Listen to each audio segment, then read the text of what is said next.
പ്രീസ് Lord. ദൈവനാമത്തിന് മഹത്വമുണ്ടാകട്ടെ. ദൈവം ഇല്ലാതെ നാം ചെയ്യുന്ന എന്തും വൃഥാവാണ്. സങ്കീർത്തനം 127 അധ്യായം അതിൻ്റെ 1-2 വാക്യങ്ങളിൽ നമുക്ക് കാണുവാൻ കഴിയുന്നത്, യഹോവ വീട് പണിയാതിരുന്നാൽ പണിയുന്നവർ വൃഥാ അധ്വാനിക്കുന്നു, യഹോവ പട്ടണം കാക്കാതിരുന്നാൽ കാവൽക്കാർ വൃഥാ ജാഗരിക്കുന്നു. ദൈവമക്കളെ, ഒരു കാര്യം നമ്മൾ മനസ്സിലാക്കണം, ദൈവമില്ലാതെ നമ്മുടെ ജീവിതത്തിൽ നാം എന്തൊക്കെ ചെയ്താലും അതെല്ലാം വൃഥാവാണ്. രണ്ടാമത്തെ വാക്യത്തിൽ നമുക്ക് കാണുവാൻ കഴിയുന്നത്, നിങ്ങൾ അധികാലത്ത് എഴുന്നേൽക്കുന്നതും നന്നാ താമസിച്ച് കിടപ്പാൻ പോകുന്നതും കഠിന പ്രയത്നം ചെയ്ത് ഉപജീവിക്കുന്നതും വ്യർത്ഥമത്രേ, തൻ്റെ പ്രിയനോ അവനത് ഉറക്കത്തിൽ കൊടുക്കുന്നു. അപ്പോൾ നമ്മൾ എന്തൊക്കെ ചെയ്താലും എത്രയൊക്കെ ചെയ്താലും കർത്താവില്ലാതെ, ദൈവമില്ലാതെ എന്ത് ചെയ്താലും അത് വൃഥാവാണ്, അത് വ്യർത്ഥമാണെന്നാണ് നമുക്ക് ദൈവത്തിൻ്റെ വചനത്തിൽ നിന്ന് മനസ്സിലാക്കിയെടുക്കാൻ കഴിയുന്നത്. യാക്കോബിൻ്റെ ലേഖനത്തിലേക്ക് വരുമ്പോൾ 4-ാമത്തെ അധ്യായത്തിൽ യാക്കോബ് അപ്പോസ്തലൻ പറയുന്ന കുറേ കാര്യങ്ങളുണ്ട്. നിങ്ങൾ നിങ്ങളുടെ ഭോഗങ്ങൾ ചിലവിടേണ്ടതിന് വല്ലാതെ യാചിക്കുന്നത് കൊണ്ട് നിങ്ങൾക്ക് പ്രാപിപ്പാൻ കഴിയുന്നില്ല, അല്ലെങ്കിൽ നിങ്ങൾ അപേക്ഷിക്കുന്ന നിങ്ങൾക്ക് കിട്ടുന്നില്ല എന്ന് പറയുന്നു.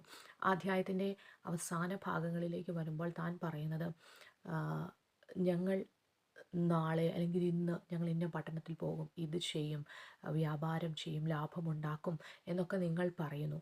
എന്നാൽ നിങ്ങളുടെ ജീവൻ എന്തുള്ളൂ? താൻ ചോദിക്കുകയാണ്, നിങ്ങളുടെ ജീവൻ എന്തുള്ളൂ? അതൊരു ആവിയാണ്.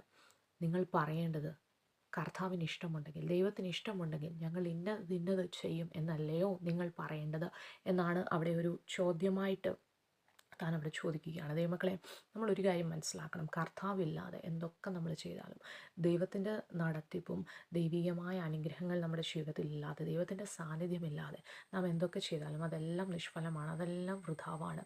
ഇത് മനസ്സിലാക്കിയ മോശയാണ് ഒരു സമയത്ത് താൻ പറയുന്നത്, കർത്താവേ, നിൻ്റെ സാന്നിധ്യം ഞങ്ങളുടെ കൂടെ പോരുന്നില്ലെങ്കിൽ ഞങ്ങളെ അയക്കരുത്, ഞങ്ങളെ പുറപ്പെടുവിക്കരുത്. കാരണം ഞങ്ങൾ ഞങ്ങളുടെ സ്വന്തം ബലത്തിൽ പോകുന്നതൊക്കെ വൃഥാവാണെന്ന് ഒരു പൂർണ്ണ ബോധ്യം മോശയ്ക്കുണ്ടായിരുന്നു.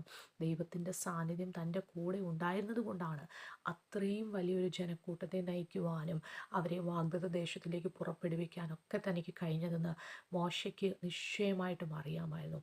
ദൈവമക്കളെ, കർത്താവില്ലാതെ എന്തൊക്കെ ചെയ്താൽ എല്ലാം വ്യർത്ഥമാണ്. അതുകൊണ്ട് ദൈവ സാന്നിധ്യത്തിന് വേണ്ടി കൊതിക്കുക, ദൈവികമായ നടത്തിപ്പോടെ കർത്താവിൻ്റെ ആഗ്രഹത്തോടെ ചുവടുകൾ മുന്നോട്ട് വെക്കുക. യഹോവ വീട് പണിയാതിരുന്നാൽ പണിയുന്നവർ വൃഥാ അധ്വാനിക്കുന്നു, യഹോവ പട്ടണം കാക്കാതിരുന്നാൽ കാവൽക്കാർ വൃഥാ ജാഗരിക്കുന്നു. ദൈവികമായ നടത്തിപ്പിനകത്തായിരിക്കാൻ കർത്താവ് നമ്മെ ഓരോരുത്തരെയും സഹായിക്കുമാറാകട്ടെ.